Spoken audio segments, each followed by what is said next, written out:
Brian Lara, the Prince of Port of Spain. What if one man carried an entire team on his back and still broke every record in cricket history? Born on May 6, 1969, in Trinidad, Brian Charles Lara is widely regarded as one of the greatest batsmen of all time. No one since Bradman built massive scores as often and as fast, and with such elegance.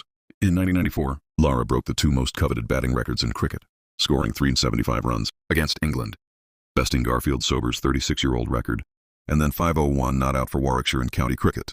Then in 2004, he became the first player ever to retake the Test batting record, scoring 400 not out against England, surpassing Australia's Matthew Hayden. In 131 Tests, he scored 11,153 runs, including 34 centuries at an average of 52.88 ICC.